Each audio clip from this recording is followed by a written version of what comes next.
You're listening to Ecto Portal, a journey into the unknown with Anthony Anderson and Verna Wilson.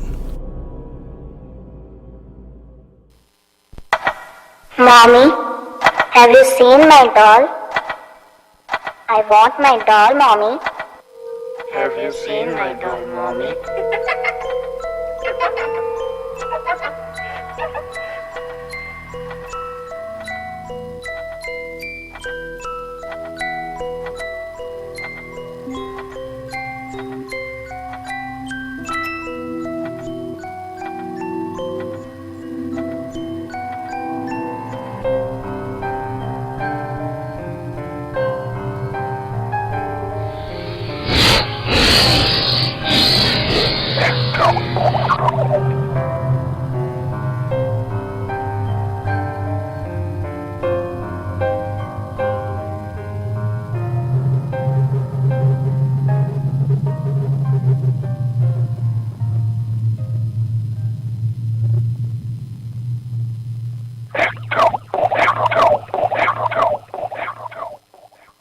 Hello and welcome back to Ecto Portal. I'm Anthony Anderson, your host, and I'm here with Verna Wilson, my co-host, and Linda Walker. Hi guys. Hi nice everybody. to be back. Yeah, it's good to be back. Good subject tonight. it is Time travel. Time travel. Yeah. I'm traveling. And we've been off the last 2 weeks. Basically, it was pre-arranged engagements before we ever did a radio show, so we kind of had to fulfill those obligations. But those are done. Yep. And went to New Orleans, had fun, investigated, ate a lot of fried food, a lot of vegetables that were fried, catfish, pickles, Oysters. Sounds yummy. Oysters. I did not touch a Oysters. single oyster. Jackie ate oysters. Every Yes. picture I saw was Any good oysters. pastries? Beignets. Oh, beignets, of course. The Beignets. famous. Gotta what is have place? that. Oh, and bread pudding. Oh, New Orleans yum. bread pudding. Made with bourbon. Good. Oh, I love bread pudding. So yum. I'm fatter, and Yeah. my skin looks worse. And You I'm don't back. look fatter. Oh, You're trust me. fine. Trust me. You want to tell everybody what you did in New Orleans a little bit? I know you did some investigations. Went to the Myrtles plantation. We investigated that. Yeah. And the We- live videos up on the page, folks. That's right. That's Yep. right. That's cool. And we went to the Oak Alley plantation, investigated there a little bit. That was kind of fun. Mm-hmm. And poked around another plantation during the day, St. Joseph. We did go on a ghost tour with Bloody Mary's ghost tours and voodoo tours in New Orleans. It was like everybody piled into like a minivan, and the tour guide took us to a couple different cemeteries, gave us a good history of stuff, haunted history, as we drove around parts of New Orleans at night. And I mean, it wasn't really investigation, really. It was just, let's pull over to the side of the road next to the cemetery. Let's shoot pictures of orbs. And yeah, you know how I feel about Orbs? pictures of Orbs. orbs.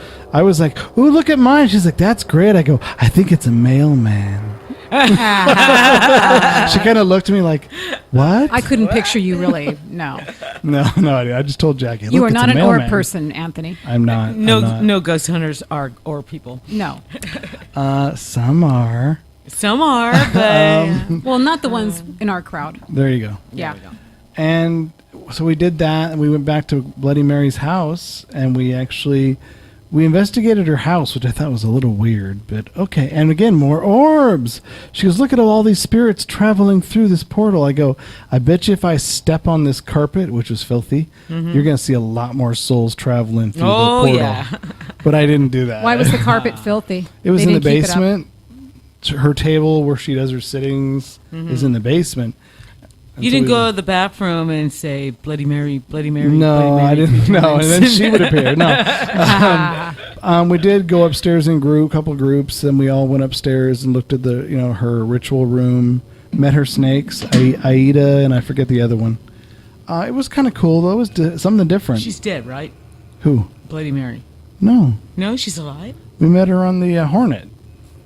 Oh, What? No, can This I is ask the a woman who question? does her own tour company. Right. And she's Why voodoo. does she call Sorry, herself Bloody yeah. Mary? She's a voodoo priestess. Oh, that makes sense. Okay. But See, she when I also think of runs Bloody this Mary, company. I think about the, when you're a I kid. think about Bloody the Mexican Just the don't say ghost the Candyman. ghost of Mexican culture, Bloody Mary. No. I know, I know what you're talking about. There is one though. You're talking about La Llorona. La Llorona. Okay, we used to call her Bloody Mary as a kid though too. As kids. No, Was she no. adaptable? Okay. No. Two different things, two Okay, different so stories. we must have called on two different ghosts, but we'll discuss that later. We won't get into that now. That explains the portal. Ecto portal. Oh, exactly. You open an ecto portal in your house.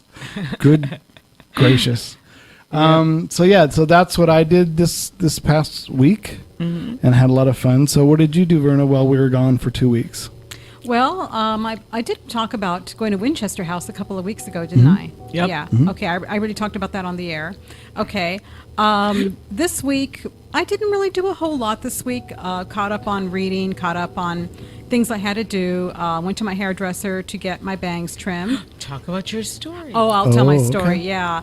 My hairdresser recently got married, and she was very happy to see me. She had to talk to me because I predicted that she would be marrying the man that she married. So she had to come up and tell me.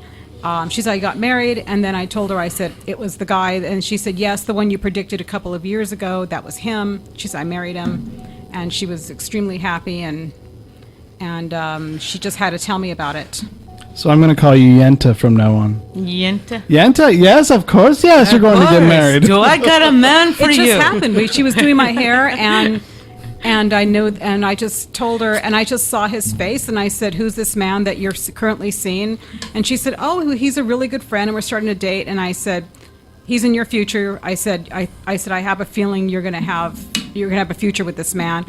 And of course, at the time, she was just starting to date him, so she was like, oh, really, and all this stuff. And I told her, I said, stay with him. He loves you. There's a future with him. Wow. So she married him. Yeah. That's good. Well, why didn't you predict the presidential election outcome? Maybe we could have got a lot more people voting. I didn't think anybody was interested in me doing that. You should have done that before. You know why? Because most of the time when you do stuff like that, people have this detector where they're kind of going, Yeah. stuff like that. These things just happen spontaneously. I just, Dang it. I wish I would have known. I would have had you do that. Yeah. And how we get out of that. Next time there's Maybe something. she can predict how we can get out of that. Well, maybe next time there's something interesting going on. Maybe you call me on it, and I'll see if I can predict it, and we'll see what happens. All right. Okay. That sounds good. Yeah, why not? Exactly. So anything else? Well, I got together with a friend. Okay. And went clothes shopping. Spent more money than I intended to, but that was don't we all? okay. That's Nothing true. exciting. No? No. All right. Well, sounds Oh, like and I you did had research fun. for the show That's good. We're probably always doing research even when you don't realize it.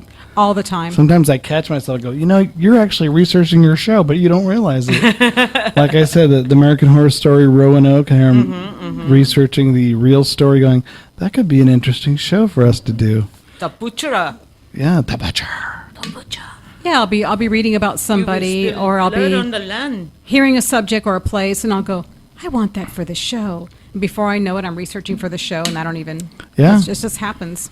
Yeah, we probably spend more time thinking about other things we could do on the show than actually gets on the show. Right. Exactly. Yeah. But you never know what will make a good topic. We've experienced that before too, where it's like, yeah, okay, yeah. Yeah, there's been times when I've been sitting around with Anthony, and we're just basically talking, and a subject comes up, and all of a sudden we look at each other, we go, for the show, that would be great. Yep. And it becomes a show topic. Okay. And that's how show topics are born. Right. Yeah, pretty much. So what about you, in a nutshell? In a nutshell, I went up to the mountains in Ukiah, Redwood Valley. I was in a pagan sanctuary run by Church of All Worlds. It's called Audubon. Audubon is the Welsh word for underworld, and we call it Land of the Fairies. And it's a 50-acre pagan sanctuary. It's up in the middle of, it's a community. Okay. And we did Samhain and it's our Day of the Dead. And we had a beautiful ritual. We had so much fun.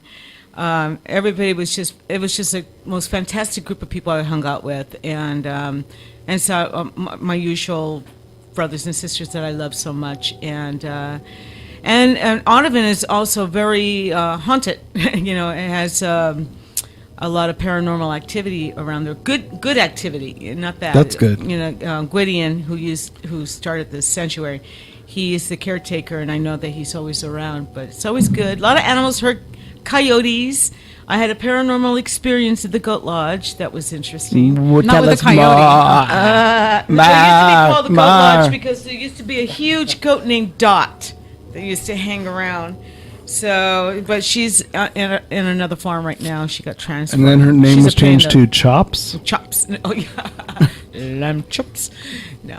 Anyhow, so I'll tell you a real quick story. What happened to me? Okay, so it was Saturday afternoon. I was really kind of tired because I partied Friday, and I'm up in the Goat Lodge. It's like a little house and everything, and there's a loft, and that's where I sleep. And my husband and I, and so I was taking a nap. So after I finished my nap, I went downstairs, and when I was getting through the door, I heard these boom, boom, boom, boom, boom, walking up in the loft. Okay. Steps, like heavy boots. Yeah. And I'm going, whoa, and I said, what the hell? And so I go back in the house, and I'm looking at the loft because I thought maybe somebody were in my area, but there's nobody there. Everybody's outside the bonfire hanging out and talking and stuff. And so I said, okay, well, you know. So I walk out the door again, and here I go, boom, boom, boom, boom, boom, boom, boom, boom, boom. And I'm going, oh, my gosh. And so I run back in the house, looking around. There's nobody around, so maybe I thought maybe it'd be a raccoon with boots or something, you know. And I went outside, and I look up on the rooftop, and I looked all over. And then the caretaker, Eric, she said, what are you looking at? And I told her my story, and I told her what was going on, because while I was looking around, I'm hearing the walking, you know, and then it stopped the minute Ariel came up to me. And I told her, I said, hey, Ariel, you know, there's some stuff going on in that house. Do you know what I think it could have been? What? Maybe? Maybe. A ghost, maybe? Well, anyhow, so it was a wonderful weekend. It was great to be with my brothers and sisters. I just got back from that place yesterday, and I'm just telling you, I'm so sad I had to leave there. I really like it up there. It's just absolutely beautiful. I think I want to live there. Okay. That's great. So do you know what time it is? Yes, I do. Time for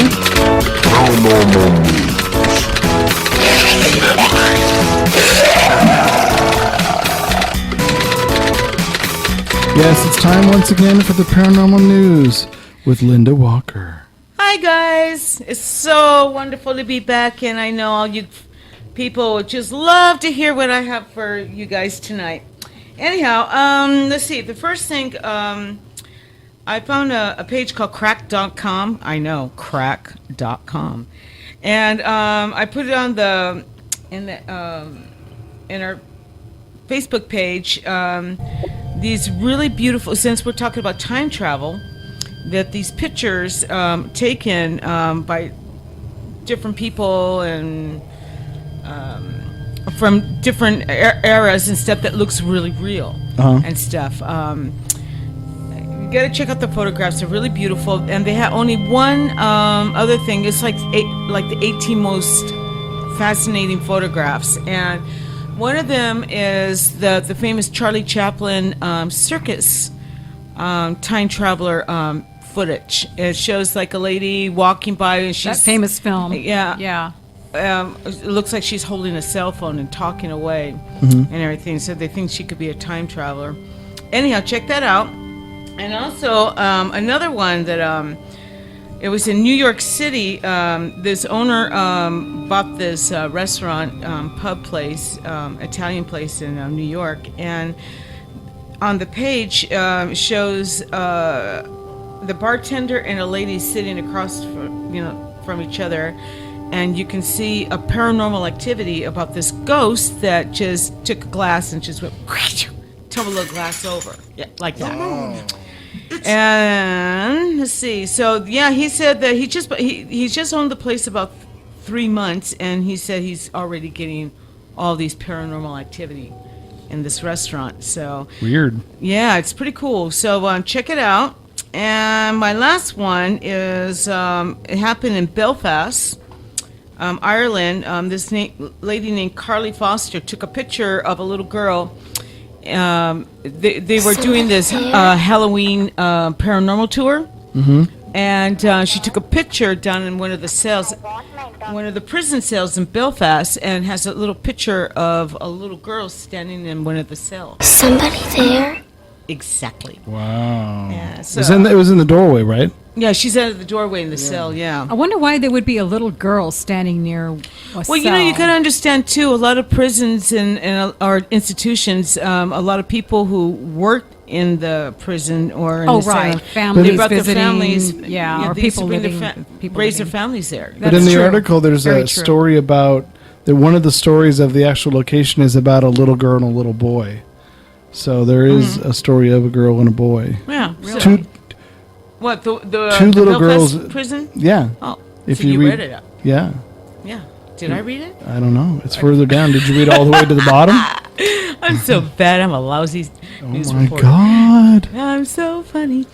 Wow. Anyhow, so these are the 3 things that I put out real quick and everything because I was just really exhausted from my trip and everything. But check them out, guys. It's really fun. And hopefully next week I'm going to razzle dazzle you guys with some news, okay? So there's one more that I posted on there.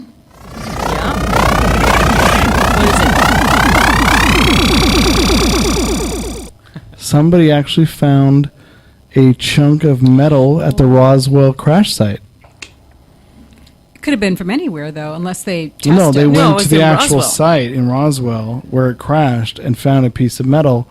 They're getting it tested. Now, you're right. It could be a beer Right. can, for all we know, or it could be crash site metal. I don't know. Did the government take everything? Who knows? I think the government did take everything. I mean, when they had the crash site, but there was also, I think, a legend about a man that he was the first one to get to the crash site, I think, and he had a piece of metal Yeah. or something that had strange writing on it. Yeah, that was Jesse Martell. He was That's a right, pilot, Jesse Martell. Mhm. and he worked for just the Air Force. He Right. wasn't really anyone high up, No. too high up. No. And I know that he gathered some of the metal, and I know there's stories Yeah. where he took a piece home, and it was a sheet of the metal, Right. and it was so thin, it was almost onion thin, that he showed his son where he crumpled it up like a piece of paper completely, And put it then on the went- table, and it goes back flat again. Isn't that cool? You know, what's interesting is George Adamski described the metal from the ships, the material they were using, the same way. Mm-hmm. Yeah. So obviously it's this metallic thin metal they use on the ships themselves. Yeah. So, That's very cool. and I guess he had that. He had a big whole. His whole dining room table was full of pieces from the crash. Mm-hmm. And then shortly that afternoon, the Air Force came and took it all. They took everything away. And came into his living room, dropped a weather balloon, and said, "Here, this is what you found." And they took a picture with the weather balloon. Now, if you ever look at that photograph, look at his expression as he's holding this weather balloon. You can tell he's like, I know. Pissed off. "This is not what I found, and why am I taking a picture with this garbage? This is not what I found." I would have Well. been pissed off. So, and he had to not say anything because he was Of course not. Yeah, under of orders. course not. He's in the He was Air under Force. orders, yeah. And but the local town reported everything they saw to the local radio station. Oh, The yeah. radio station did an interview about the crash landing with the local farmer, the guy who owned the property. Right? Next thing you know, people start recounting the story. They can't find any eyewitnesses. The government comes in, takes everything. Of course they did. It's a weather balloon. Or the weather balloon. Of course it is. So, yeah. That's an interesting case. There's a lot. Well, now of, they got a museum. I think they've had that for decades. Oh, yeah. I don't know if I've they never gone updated it there, or but I've not. never gone to New Mexico. I never got. Well, I lived in New Mexico, but I never went to Roswell. Oh my goodness! Really? I lived in Albuquerque for a whole year. And you never went to the Roswell Museum, or? Well, Roswell is a little more down south. It's further away. I figured that'd be the first place you'd want to visit. I did, but Ted didn't want to take It's probably private property too. The farm. me. No. Are you sure? The crash site? I don't know. Well, I don't know. All I know, they have a museum in Roswell. I would have gone. And I know they do like a celebration every year, anniversary or something like that, and everybody comes around and wear UFO, wear space alien uniforms, and Roswell. what is That it? would be something to see. What is it? Highway what? 50? Highway 51, No, it's No, another. It's Highway- 57. I don't know something. I don't know. Route 66. No, not Route No, I 66. went down Route 66. We didn't even go back. The terrestrial highway. That's what it's nicknamed. That highway that's on. Oh, okay. Well, I don't know. I guess that's Nevada. I bet the do I locals. know? I bet the locals who've lived there for a long time, they'll have stories. Oh, I'm sure. I'm sure. yeah. That, I mean, and how many locals didn't find a piece and never say anything? Right, of course. They're not going to say anything. Put it on eBay now. Roswell piece of Roswell crash. I Starting bid. I find people from New Mexico to be very. They keep to themselves a lot. Yeah. Of course, they're not- busy making they're pottery they're to not sell. busy. Yeah. Indian blankets, Indian ponchos, blankets. Oh yeah. They're just too busy making flower ponchos. pots, things like that. Fry bread. Something The for our Southwest food there is really good. Oh, I love Southwestern I food. know. Tell me about it. I eat a lot of green chili. You eat at Chili's? Green chilies. Lots of green chilies.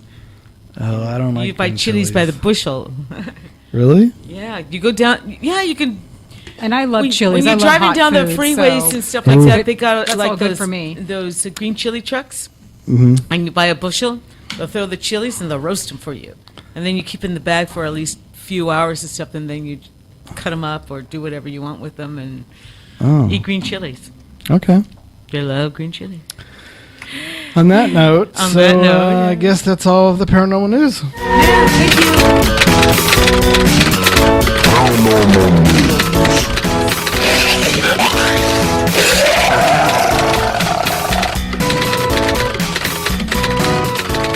Okay. And I think before we come back to our topic tonight, which is time travel,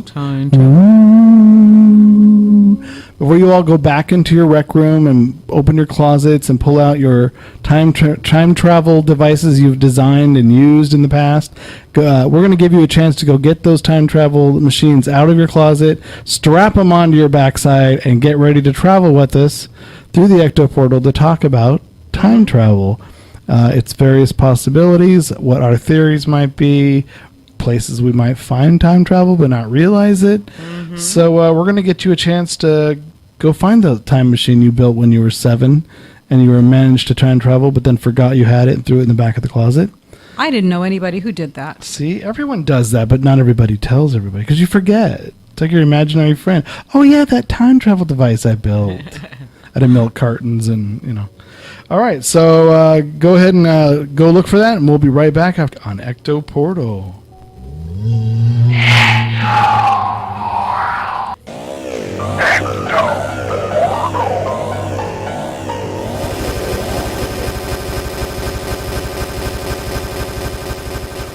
Einstein's theory of general relativity says that time moves more slowly in stronger gravity.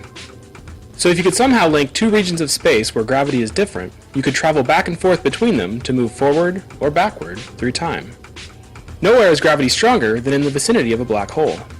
So if you could hang out near a black hole, time for you would move more slowly than on Earth, which means in the time it takes you to have a cup of coffee, empires could rise and fall at home.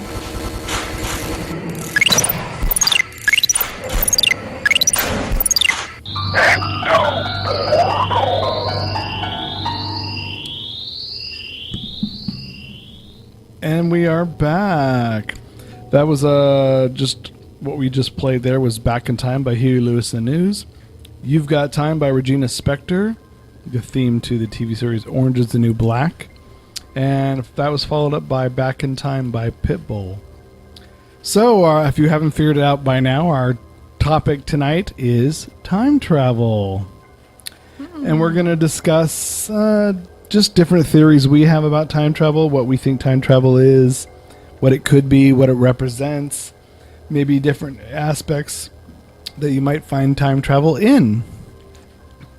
And do you have any specific theories of time travel yourself? Well, the only thing that I could think of is that is that I think that our subconscious holds some kind of memories, some kind of cellular memories where we can actually access it and go back. I don't have a scientific explanation for it, but every time you notice that every time we're children and we tend to have a lot of time travel dreams when we're really young. And these dreams tend to fade as we grow older. Mm-hmm. And a lot of people call them past life dreams, but not all of them are of the past. Some of them are accessing times from different places, and that's why you hear children talk about different landscapes, different places, and different characters. And they all say, "Oh, I dreamed about it. It's very real. I saw it." Or knowledge they may not have had except for in their dream. Right, and it's not always a past life regressive dream. They're accessing a different place, and they can do it more easily. And as adults, I think we still have that ability. Because have you ever sat there? Okay, take for example, have you ever sat there and you've been daydreaming, and you're daydreaming because you're bored, or you're daydreaming because your mind's just wandering, and then all of a sudden something opens and you start seeing something in your mind, and something starts opening and you start seeing it, and it plays out in your mind, and then maybe a week or a month or however later, you realize you see a picture of the place that you were seeing in your head, and you realize that you tapped into something. Yep. You ever had that happen? Yep, I have had that happen before. And actually, you got to wonder, though, with certain dreams where you have reoccurring dreams, where you might have a place that you keep seeing or you see parts of, and each time you dream, maybe you see a little more of it. You're very familiar with it. You're not sure why. Who's to say we aren't traveling back or forward somewhere like this that we know about? Exactly. But, and maybe not a past life, maybe somewhere else that we're aware of. Who knows what happens when we go to sleep? We could be time traveling every night, every one of us. And that's why we have such weird dreams, is they're not really dreams, they're experiences, but not for our physical being. Right, not for our physical vehicle. For some reason, our spirit vehicle is able to travel and access someplace, and sometimes it's the far distant past, sometimes we're going back and we're talking to somebody who is an ancestor or somebody familiar with us. Somebody who died 20 years ago. And then other times it's a place that's in the now. Well, people say, I was in my dream last night, I was sitting at the kitchen table with my grandmother who'd been dead for 20 years. We had the best conversation. She cooked. We laughed. We caught up. We did this. We did that. It was so real. It's like I could smell the food and I could see everything so vividly, the colors. And of course, scientifically, like, oh, well, it's because your brain, it's just, it's really, really amazing, the human brain. It can create and your memories and your memory recall. Maybe it can create all of that maybe in hindsight you were. Right, you were visiting somewhere. You were visiting somewhere else, just not in your physical body. Maybe our sentient beings have the ability to time travel in some other way. And who's to say that there's a part of us that's not attracted to a certain place for some strange reason, and we traveled and we dreamed about it. Like, take for example, that I'm into the Regency history and I'm into the Romantics a lot. Well, for some reason, when I was reading a lot about them at the time, I went ahead and I dreamed that I saw this place. It was like a large mansion, a large house with all these rows of trees. And then later, I was looking at a book and I was reading about Byron, and I was reading about Newstead Abbey, and then all of a sudden I saw a picture of it, except that in my dream it had green leaves, but this picture was taken in winter when there was hardly any leaves, but I knew it was the same place. And I'm like, oh my God, that's spooky. That's what I dreamed about. I'm not even really into his stuff or into his materials. I was just reading about him at the time because I like the history, but I dreamed about it. That's interesting. Yeah. You got to wonder, too, if... see, when they always talk about, like, past lives, and you always read about children who've had past lives, who have experiences of, World War II pilots or whatever, maybe... It's so hard to tell there's endless possibilities. We could go to the end of time, get it, with theories about what it could be, but maybe... maybe the 6-year-old child who has these memories and place memories of people and experiences of the past with other World War II pilots during World War II. Maybe when he goes to sleep, he goes to visit this other person. Right. Who shares stories, experiences, or maybe, you know, who's to say he's not visiting World War II? And I mean, the possibilities are endless as far as time travel goes. And that's just within ourselves, not mechanical. Right. Or building any kind of time machine, which, Linda, I know you built one, didn't you? Sure, it's back in Donovan. It's a phone booth. Well, take it to the apartment. I want to access that. The what? She said, sure, I built it. It's back in Audubon. I said, well, take it back to the apartment. I want to access that. I was joking with her. It's an English phone booth. Is it a blue one by any chance? No, it's a red one. Oh. It's down below. They call it the parking lot because you can't go up the road. It's called Oh Fluffy. You need a 4-wheel drive to get up there. Oh. And there's an area called the parking lot. So, and there's a... I'm taking the picture of this. I never showed it to anybody, but it's a red phone booth, and the first thing my husband thinks, he thinks of Doctor Who. Which is blue, though. That's a police public call box. Yeah, his is blue. But, you know. Yeah. Still, time travel. So I was going through some more, and I posted some of these articles about famous time travel photographs and incidences. As far as building a time machine, and I thought this one was interesting. It's called a chronovisor. It was built in the 1950s by a priest, a Father Ernetti. He was a scientist, but he also was he became a priest. And he built this along with 10 other scientists, a device for the church called a chronovisor. And it was a silver, cupboard, and it had switches on it, antennas, dials, levers. And the church claimed they used this not to physically go back in time, but almost as a television reception and a recorder. And they claimed to have recorded the crucifixion of Christ. What? And a speech by Napoleon. And they looked forward ahead in 2013 and saw the Supreme Court building underwater. Well, then that means that those recordings exist somewhere. They have them. Well, that's just it. Now, in the 70s, somebody apparently had a picture of this device, and it vanished. The Vatican claims there's no such device exists. It never has, blah, blah, blah. Well, this Father Ernetti, he did claim that it existed his whole career, and he really thought the church, the Vatican, should announce this device. But then Vatican still denies its existence, but it could be in the Vatican vaults, this for all we know. chronovisor. Yeah.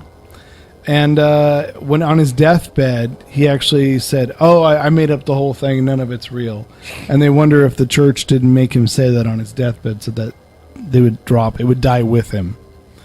So I don't know. What do you think? A chronovisor built in the 1950s to record pieces of events from the past. So they didn't physically go anywhere. No, they didn't. But they just had a TV screen where they saw. Well, they projected it on a screen. Really good TV shows. Yeah, exactly.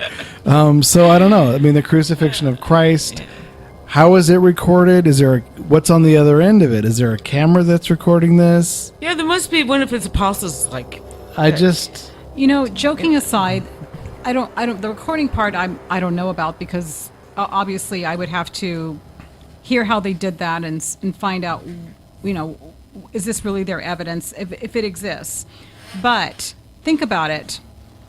As I mentioned in my blog, writers and historians have a habit of tapping into history. They get inspired, and they have a habit of tapping into things, and sometimes they can actually find something or research for something, and they come across something because they get inspired. And this time machine may have been built along those same principles where you're getting inspired, you're tapping into something, you're picking up on something. But they're claiming they actually recorded visual images that they could show. The Vatican had visual images. That's probably how far it can go. I mean, it would be great if we could see the evidence of that. But I mean, besides that, writers and historians and artists pick up on the same concept. They just haven't. They just recorded or they translated another way, as I How? mentioned. How? Well, I'm just talking about this physical device. Yeah, that's it's a not an physi- interpretation. This is a physical device. right. That's what I mean. I mean, physically, they were able to record and put evidence. But if we're picking up on if a writer, a historian, or an artist of some kind is picking up on the same type of energy and they're applying it, they're just applying it a little differently, but maybe it's built along the same concept is what I'm trying to say. Oh, you're saying it could be something could cross over, right, or tap into. Yes, exactly. It could be. I mean, the Vatican, they're so secretive anyway. To me, when you talk about time travel and stuff, the only kind of people that I know would do something like that would probably be like Nostradamus. Yeah, I thought about Nostradamus. That's like time he travel, did really. He did a lot of scrying. Mm-hmm. And if you guys don't know what scrying is, it's usually a person yeah. looking into a mirror or a black mirror. I think predictions is like time travel. I mean, yeah, Nostradamus, pretty much. I think you could call him a time traveler. And oh God, I don't know why his name slips on me. Verna, help me out.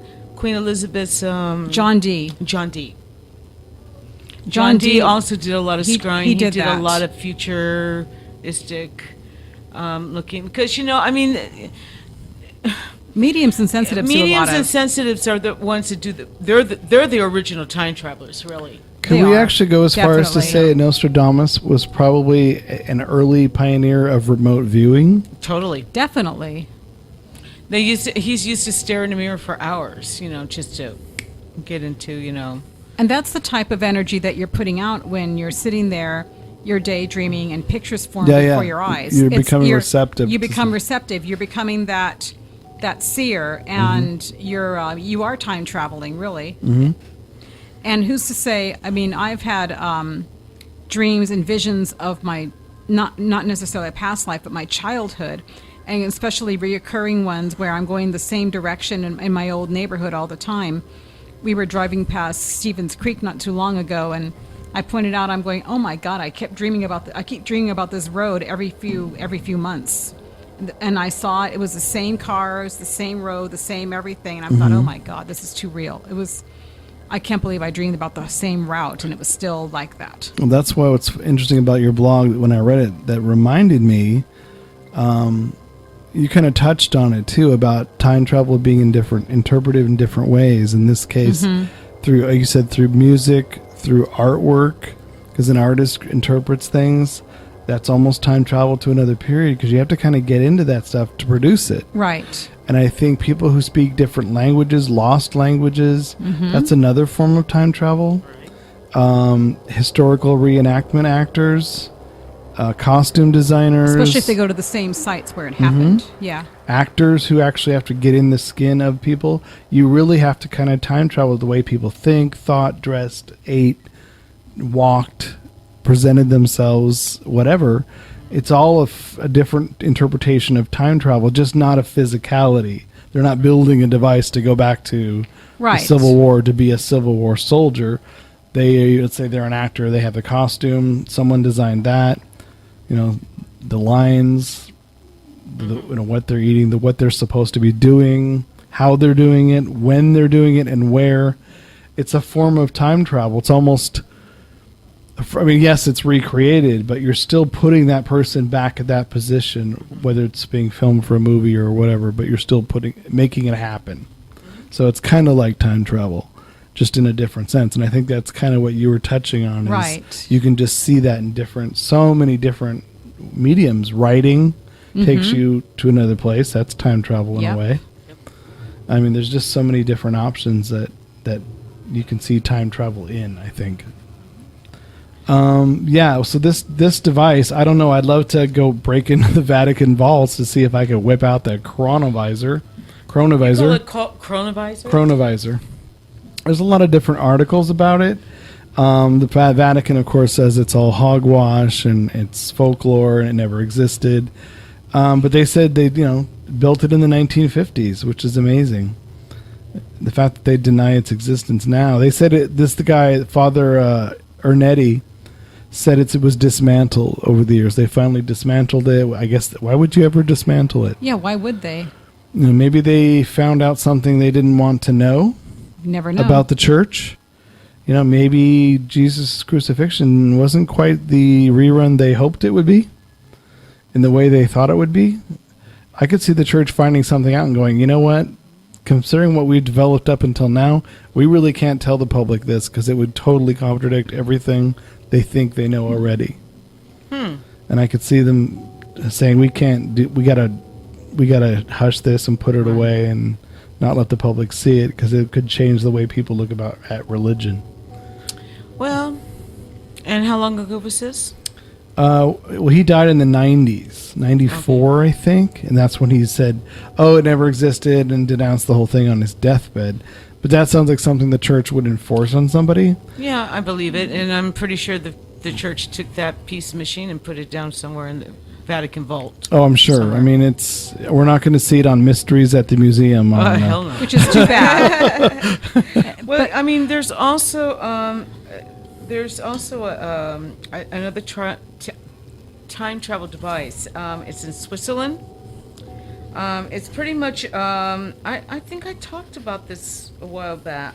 Is it is something that was built by somebody? It's a large halodron collider.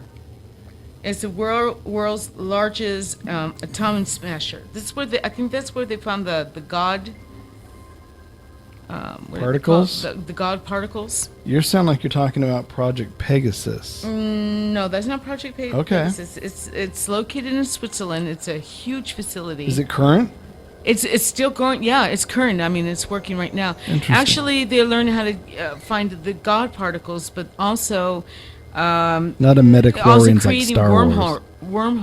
wormholes. God, I cannot talk tonight. It's like the world's largest atom smasher, and they said that also it doesn't violate any laws of physics, experimental or anything like that. But they're testing the theory, and they said that it creates little tiny holes so people can be able to time travel through them. Through tiny holes? Yeah. Little tiny wormholes in space. Oh, which and we could just heard a little while ago that next to a wormhole is the best place to time travel. Of traveling. And they said being next to a wormhole is probably the easiest, best place to be if you want to time travel. Absolutely. So why don't you find out the name of that on our next music break, which we're going to go to here now. Okay. Yeah. And then you can tell us when we get back. How about that? Oh, this sounds just ducky. Divine, even? Divine. All right. So hold on just a sec here, folks. We're going to go to a station break and we'll be right back on it. And we are back here on Ecto Portal. That break there for you was Life on Mars and Ashes to Ashes by David Bowie. Of course, the only reason I included those is because Life on Mars is the theme to the British television series Life on Mars, about a cop who goes back to 1974. Mm-hmm. He got hit by a car and he wakes up and he's in 1974 and he's a cop in the exact same spot that he left. But now he has the sensibilities of the present day as a cop, meeting 1974 cops in England. Huh. They don't know what forensic evidence is. They don't know, any of that. Wow. And then there was a sequel series called Ashes to Ashes about a cop from 1980, or a cop from the present day who goes back, finds herself in an operation and goes back to 1980s. And she faces women's oppression by men in the police department, and she's a detective. Oh, wow. So she has to go brush up against some of these men, some of the same cops that the previous TV series cop went against, because it's a sequel TV series. So there's some crossover with characters a decade later. I've never heard of those shows. It's a great show. I'd like to take a look I'd like to rent those one of these times and watch those. That sounds like fun. If you watch them, there's a lot of David Bowie references throughout. Like in Ashes to Ashes, she sees the Puccini clown, and there's just they weave David Bowie into both series. So it's really interesting how they do that. I love both those David shows. Bowie. Of course. It was a great show. Yeah. And then that was also followed by the Doctor Who theme and Funny How Time Slips Away by Wanda Jackson. And we are covering time travel tonight and its different possibilities and incarnations. We don't have a chronovisor here, and the Vatican won't loan us theirs. So we had to come up with think of other ways of time travel. And you said, Verna, you had an interesting experience that kind of fits into our time travel theme. Yeah, there are certain spots and certain places you go into where time actually feels different. And I remember being in Mount Shasta, and I probably shouldn't say this place because everybody will know where it is now, but there's a street over there, a road called McLeod Road. And right at the end of it, there's some railroad tracks where a railroad no longer runs. Yeah. And there's a creek and a circle of trees.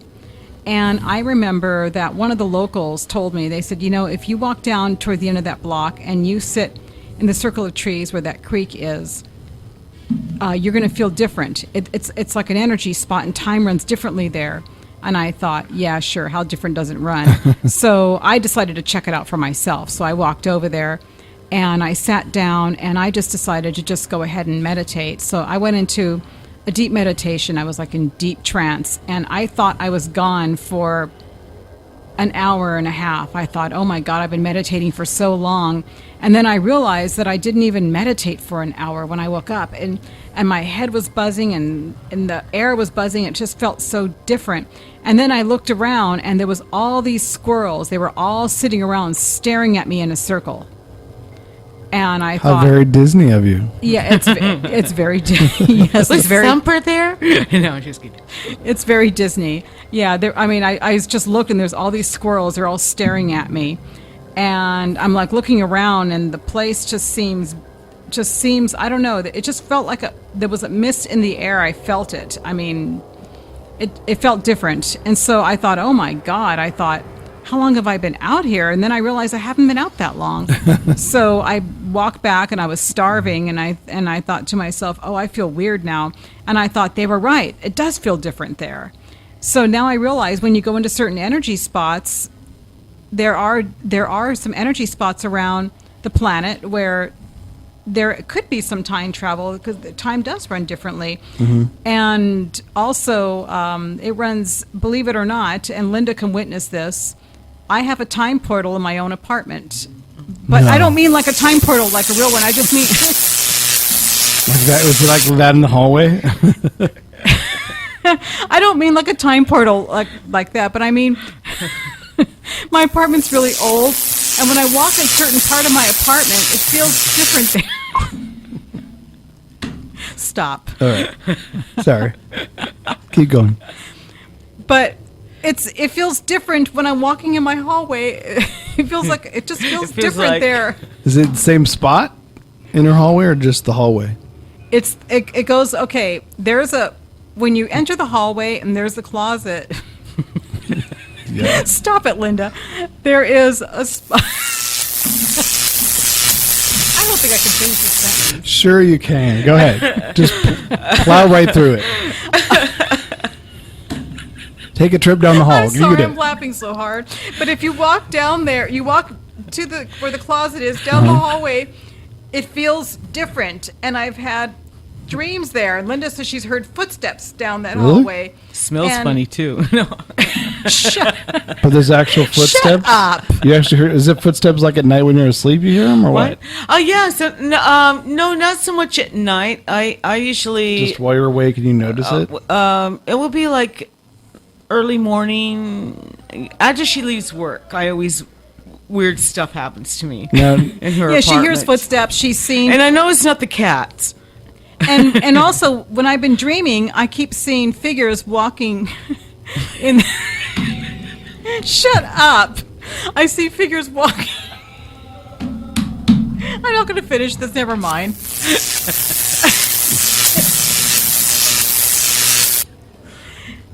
I'm not a weirdo. Of course not. My apartment is old, and in the hallway it feels weird. And I've seen and heard weird things around that hallway. That's all I'm trying to say. I'm done. Wow. Shut up, Linda. What happens in the bathroom? I can't help it. It's so infectious. Oh my gosh! But no, it's true. There's a lot. Portals, paranormal. This show, Ecto Portal, yeah. paranormal. That's what it's about. Yeah. So let me guess, in your bathroom?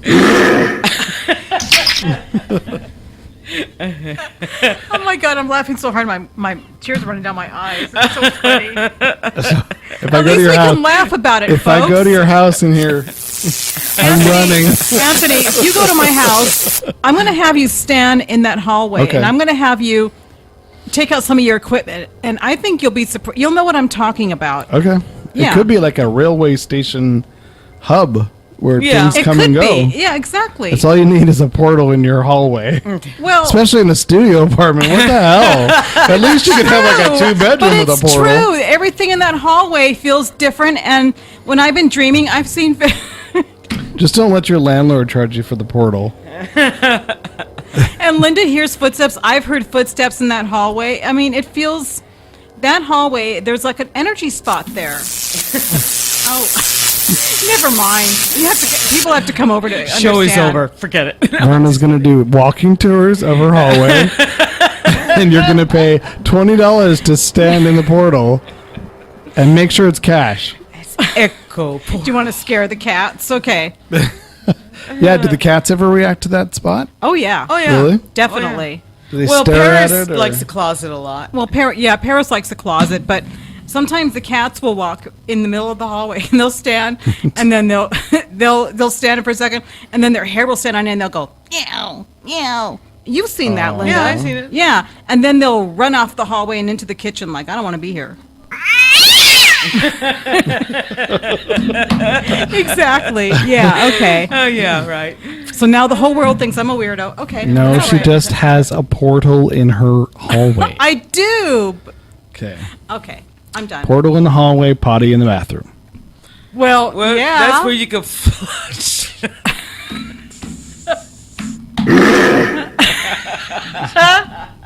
Oh my God, I'm laughing so hard. I can't stand it. Okay. Let's switch the boat Okay, let's do to that. another. This is another one I looked up.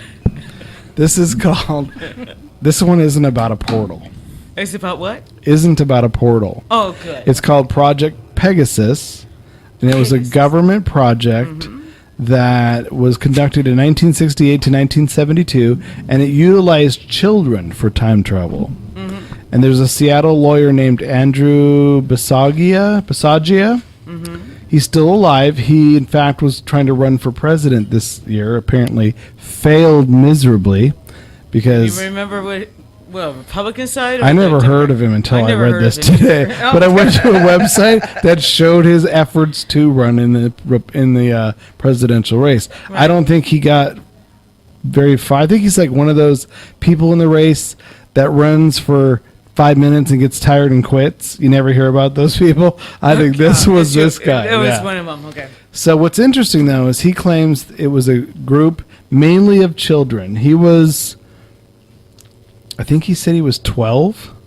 They wanted 12 through 19. That was the specific age. Okay. And the reason they picked kids to be in these time travel experiments is because they were easily more adaptable than adults. They would go with the flow a little more. And they were expendable. No, I'm just kidding. No, not really expendable. They blend in easier too. Yeah, Kids right. blend in a lot easier than adults. You can get away with a lot more. So, and he claims that he was part of this program from 1968 to 1972. And what he would do is they had different devices they developed, I guess. But one of them, he said, they developed it over the last 40 years. They've still developed it. Right. He says, but the government's never come clean. It's the not national security, but our national defense is the one that owns it, refuses to surrender it, because he said it's basically a teleportation. So think of the ways that society could use teleportation. No more airplanes, cargo, no more ship cargoes, no more spillage of oil. You would just transport it and it would be there. Oh, that's almost like what's his face name who is trying to do one of those travel portal things that he wants to put in California. I have no idea. I don't know what that is. Anyway, So he's afraid that they'll Google it. If it's used for time travel, it could be used for the wrong things. Obviously. So what they did is he claims to have been beamed portal sent to Gettysburg, the battlefield, when Lincoln was giving his Gettysburg address. And there's a photograph. You can see the photograph. We actually posted it on our Facebook page that shows him as a kid. He's in the center.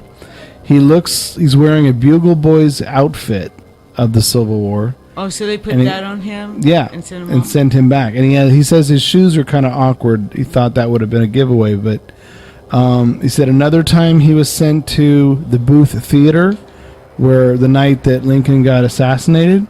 He said he never saw the assassination itself, but they sent him back to different points. And he claims if you're sent back from one starting point and you arrive at another point, that if you adjust that every time, you could see feasibly. He said he saw himself twice on 2 of these trips. He saw himself, and he didn't run into himself, but he knew that because they set the start and end points at different points, he was able to see himself. And one of the times he went to the Booth Theater, he heard the gunshot, he heard the crowd react in the theater, but he didn't see it. And let's see, another time, they went to Mars. They sent these kids to Mars. Okay, now we're going And way too far on that. Wait, it gets better. It gets better. I didn't make this up. I read this. Mm-hmm. It must be true. I read it on the internet. Of course. So Well, that's the best source, isn't it? exactly. So one of the other kids who was 19, I forget what his name was then, but guess what his name was now? Bill Clinton? Barack Obama. Oh, Really? Really? Seriously? That he was part of Seriously? Project Pegasus. Really? Really, I swear to God, I did not make this How up. come he's never mentioned that? Well, it's top secret. Why would you mention it? Well, it's on the internet. It's not How top could it be secret top anymore. secret? Well, this guy claims that anybody in Washington, D.C., if more than one person knows it, it's not a secret. Which I thought was funny. So I'm just saying that's what Project Pegasus is. So if anyone ever asks you, they did use some adults, but they mainly used kids because they could blend in. And that the project is still going on, and he's been fighting the national defense to release these devices for the world to use to better society and better our species, So but what they kind refuse to. Did he describe what kind of device it was? What He it looked like?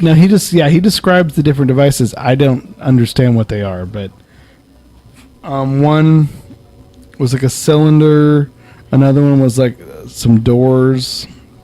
You'd have to go online and read about it. But he has a site, it's still up, his running for the presidential campaign for Maybe you could put the link to 2016. that site on the page so that people can look it up. Pegasus yeah. Project. Yeah. I can. I mean, it's mentioned in one of the videos I posted on Okay. there. But if you look up Project Pegasus, you'll find Andrew Basaggio's name, and he's in Seattle still. So, but he's a lawyer, so I don't know. What does that mean? Just saying. Yeah, I don't know. So I mean, But what do you think? What do you think the possibility of sending children back?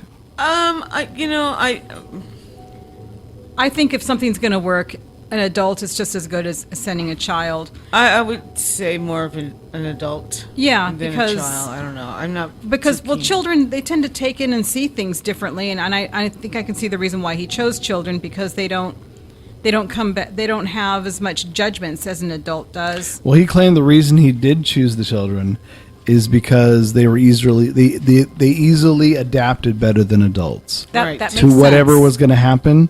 They were able to just blend in because they're kids. They could play stupid, I imagine, too. Yeah. That would make sense. Yeah. But he didn't really say why they were being sent to these places, which I thought was interesting. Nowhere did it say why they were being sent here and there and here and there. I know the Obama and Mars, they actually went to a future U.S.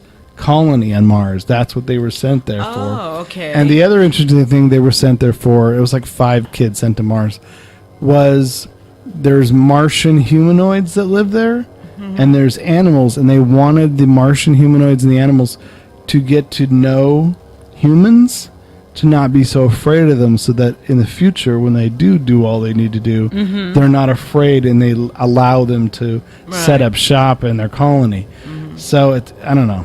Like I said, Well, I you didn't- know, I mean, if he went back to the colony and Mars and stuff, and wouldn't they kind of say, "Hey, wait a second, that kid, I never seen that kid before. Where'd he come from?" I mean, it could be a small colony. I don't know. Well, I don't know if these guys were just there when it was just the Martian humanoids and the animals, so they wouldn't know what they were anyway. There's animals on Mars? Apparently, there were animals, humanoids and animals. Doesn't surprise me. It's a large planet. There's Well, mountains, I'm there's sure plant they probably life, try. Yeah. I mean, it's a large planet. They found but do water they there. mention There's got to be what, animals. what and- year it Somewhere. was? Yeah. When he got sent back? They did give a year, 2000. Is it 36? Could be 121, 36 for all I know. I don't remember. But you have to look it up. Project Pegasus. It's interesting. So I don't know. is interesting. The Obama thing sounds a little bit of a stretch to me. Yeah, but, totally a stretch. We'll see. All right, we're going to take our last music break, and we're going to come back and talk some more about time travel and stuff, and maybe even some more about that portal we all heard about.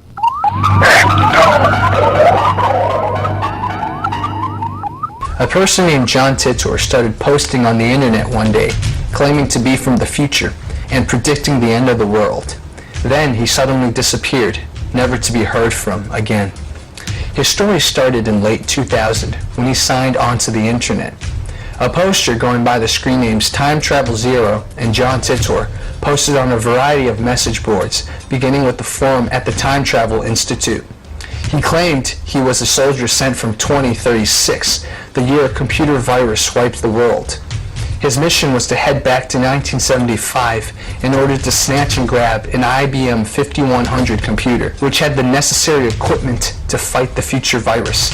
His detour to the year 2000 was simply to get a little rest and relax while visiting his 3-year-old self, ignoring every fabric of time paradox rule from the time travel stories. Titor said that the many worlds interpretation of quantum mechanics was correct.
Okay, and we are back to Ecto Portal.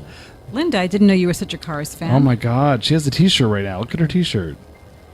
Wow. Tonight you both die. You know, maybe if you wear that T-shirt late at night in your apartment with Verna, you can stand there and maybe you'll find yourself in that portal.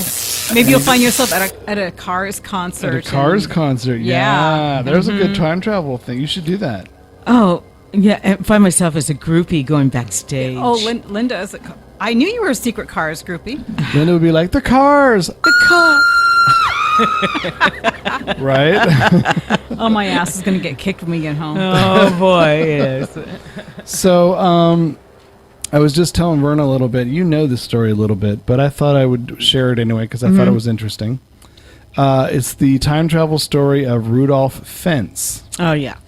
It happened in 1950. A man appeared in Times Square in 1950 dressed in 1800 suit. He just appeared there. He was confused. It was 11:15 at night, and he was struck by a taxi, and he was killed on the spot. That sucks. And they found in the contents of his wallet, they found a copper coin for a local tavern that was near Times Square back in the 1800s. They found his identification with his address on it, and they actually went there and they found in his place of work. They went there and the place existed, but they'd never heard of him.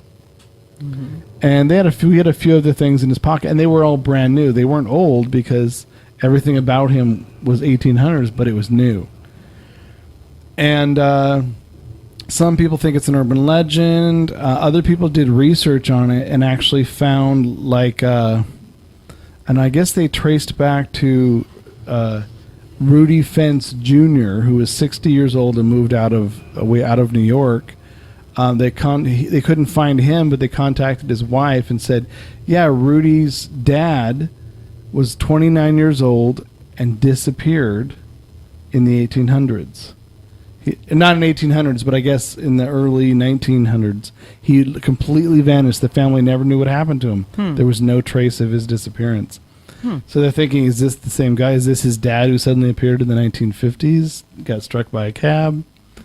I don't know. It's interesting. It's an interesting story, but the weird part about it is that somebody dug deeper and actually traced back that story to a Jack Finney short story in Collier magazine in the 1950s about a man who appeared in Times Square, had 1800s clothing, was struck and killed.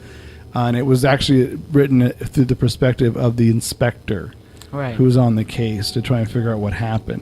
Did his family members, did they ever have them come over to identify the body? Well, no, not at the time, because whoever did the research, it was years later. So, and the police, they found him in Times Square. Yeah, the inspector did, apparently, according to the story. He inspected the body, but interesting enough, he never put a resolution in his notes about what he thought happened, where he was from, why is he there? Maybe alien abduction. That can be a lot of part of the time travel of alien abductions. That there've been people who claim to be abducted by aliens at a certain at that age, and then they went whatever, and then they came back, and they're still the same age, but just a different time. I'm sorry, we dropped you off in the wrong spot. Yeah, sorry. 20 years later, you come back. I mean, I've heard stories about that too. But think about this.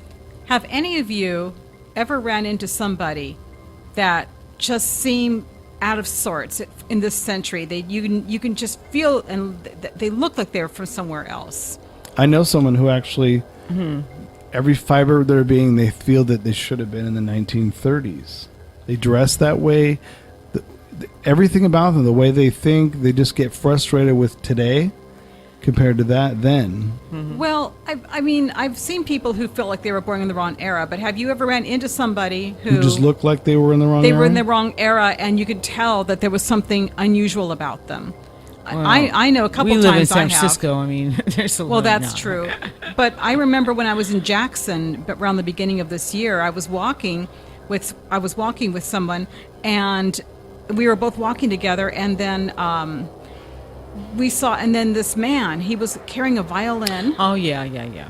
And he was dressed in such old-fashioned clothing. He looked like he stepped out of another time. He did look. You saw that guy. I know. I was with you guys. You were with us both. Yeah. Yeah, we were in the car trying to find a parking spot, and we saw that man. Yeah. And he did look totally out of sorts. He but did. But there's a lot of people who dress in time periods too. He probably was on his way to a show or something. It's true. It's just that there was something Debbie about him. Downer over there. Thanks, Linda. Yeah, really. His story killer. Geez. But he did, though. He looked very unusual. Well, yeah, he looked unique. Walk, young lady. Right into the portal with you. All right. I'm taking you with me. Heck no. And then remember when a long time ago when we were teenagers, the Katz estate in Los Gatos, when we drove past it, there was that man standing by the gate, and he just looked totally out of sorts. He looked totally out of sorts. Remember him? I remember him. He was wearing an old-fashioned suit. It looked almost from the 1800s, and he was looking around like he thought everything was really weird. Remember that? I don't know if he was looking like everything was weird, but to me, was just he kind of did. like hanging around. Yeah, and then we turned around. We were with Mother, and we were with our stepfather, John Ellman, and we said, who is that man? Doesn't he look a little unusual? And he said, Somebody there? They try to have an explanation for it. Oh, probably somebody who works there, probably one of the family that lives there. We said, no, he looks unusual. Look at his suit. So, Well, there's a lot. but yeah, Linda remembers that story, and Linda and I never forgot that guy. He just looked like he was not, he didn't belong. Yeah, for some reason, he just looked different. Okay. Interesting. Yeah. Fascinating. I don't remember any particular moment where I saw someone and thought they're from another time, because I might have thought they were odd, Yeah. but didn't really occur to me that maybe, I don't Yeah. know. Well, That's an interesting idea. I never thought about that. But then if you're a time traveler, and you had the power of time travel, why would you go to a time wearing the wrong clothes? Well, that's because you just do. I mean, it's just You end like up at the those wrong time, pictures that maybe? you post on the Maybe you overstep your in bounds. the Ecto page. I mean, Yeah, if you're a time traveler, they're please showing post like on that our guy who page. was in a crowd, and he was the only one with a pair of dark sunglasses and it was like a mini that camera. picture from the 1940s, and that guy looked like he was from another. Was it the 1940s? Yeah. Yeah. Yeah. But the more I look at that picture, I've seen sunglasses like that during that period, and I've seen sweaters like that during that period. Yeah. So every time I see it, I believe it. He less does and look a less. little out of sorts. And he Yes looks more and no. contemporary. But Maybe. who knows? I mean. And it could be. I mean, I've seen pictures of people in the past, like example, Jack London. Jack London, I mean, back in his time and everything. When I see pictures of him, he doesn't look. He looks kind of out of sorts because he looks like so contemporary. he looks like a millennial. Yeah, He does, exactly. yeah. Exactly. That's true. You I mean, know. I don't know. There's crazier things. I mean, there's one. I think it was a Chinese tomb where they chiseled away this Chinese tomb, and they found a Swiss watch in the middle of it, Huh. in the middle of a rock, and it was corroded with turquoise corrosion had set in around it because of the metal, but it clearly said Swiss on it, and it was a watch. It was this big, Wow. but it was a Swiss watch. Now, how do you find that in the middle of a rock I don't. that was encased around a mummy from ancient China? Huh. So, I mean, So maybe- time traveling timepieces. Maybe it was a time traveler that got stuck And guess what? It kept a licking and kept on kept on ticking. Even Did it through say time. Timex? So we're gonna have to wrap this time travel show up. We explored different ideas and heard different stories and theories about what time travel And is. closets. And And hallways. yes, that's closets and hallways. Mhm. Some of us do have strange hallways that others don't have. I don't have. I'm going to get picked on myself. this for the rest of the evening. I know I am. No, we'll just visit your time portal. Right. Okay, go ahead. In your hallway. You're welcome to do it. Awesome. Yeah, so that's pretty cool. It's Yeah, it's an very interesting good. It was a topic. fun It's a really topic. cool topic. It's fun to discuss, and I think we've all had different experiences where we've experienced something like that at one point. And I know that, there's other ones we haven't touched on. Obviously, No. the most famous Philadelphia experiment, the Montauk experiment or Montauk project up Yeah, I in heard of Montauk upstate Project, yeah. in Long Island. They actually had a atom crusher as well. Yeah. And they We they never opened finished a talking time about my atom portal. structure. That because the two Russian scientists, mathematicians. What was the name of it? mathematic Guys. Did you look up the name? No. No, she didn't. Okay. And we didn't discuss experiencing deja vu, but I'm sure that'll come up another time. Well, we can always discuss that another time. Sure. And we could talk about people who actually claim to, like John Tudor. Tutor? Tudor. Yeah. Which he claimed that he was a time traveler from 2036, but unfortunately, they figure that he was a fake. Yep. So next week we are going to cover the topic. We are going to be covering the Mothman and Bringers of Death. That's right, the famous Mothman and the Bringers of Death Oh, in various boy, oh, boy. ways. The Mothman is just one way of bringing death, and we'll explore other ones besides the Mothman. But that'll be next week's topic right here in Ecto Portal. So until then, folks, we're going to call it a day, and we will all see you next time. Sleep Say sound next goodbye. week.